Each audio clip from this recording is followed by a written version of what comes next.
বসুন, আমার বাবা তোমাকে মেনে নিয়েছে। এই দেখো জামাই ষষ্ঠীর জন্য ফোন করেছে। কি বলো পাখি?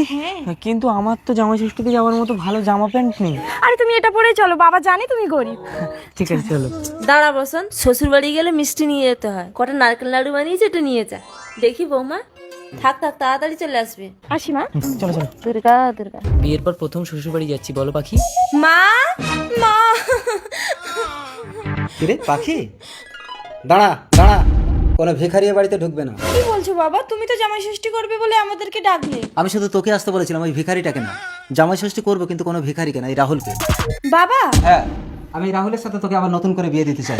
রাহুল, এই ভিখারিটাকে ঘাড় ধাক্কা দিয়ে ঘর থেকে বের করে দাও, যাও। হবে, চল সালা। দাঁড়াও, ধাক্কা দিতে হবে না, আমরা চলে যাচ্ছি। দাঁড়া পাখি, তুই যদি এই ঘর থেকে যাস তাহলে আমি বিষ খেয়ে আত্মহত্যা করবো। বাবা অবশ্য তুই যদি নিজের স্বার্থের কথা ভাবিস তাহলে এই ভিখারিটার সাথে যেতে পারিস। চলে এসো পাখি। আমি যাব না বসুন, তুমি চলে যাও।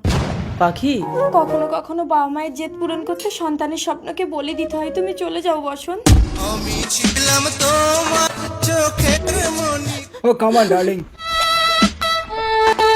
কিরে বসন, তুই চলে এলিস কেন? বৌমা কোথায়? চল দেখি। এই রাহুল, তুমি এতদিন আমার সাথে প্রেম করে এখন তুমি আমার মেয়েকে বিয়ে করবে? এই তোমার চরিত্র, আর এই ছেলেকে আমাকে বিয়ে করতে বলেছিলে? দাঁড়াও, বাবা সুখ হবে রোক। ময়না, এই আমার স্বামী। ময়না, ময়না। কি ব্যাপার, দরজা খুলতে এত সময় লাগে? আর তোমরা দুজন ঘরের মধ্যে কি করছো? মেয়ে কোথায়? মেয়ে তো স্বামীর ঘরে চলে গেছে। মিথ্যে কথা বলছো, এই তো পাখি। তাড়াতাড়ি চলো, ও মরে গেছে, আমরা অন্য দেশে পালিয়ে যাবো।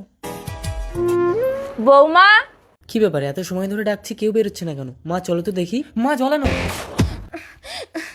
বাবা জল জল। দাও দাও।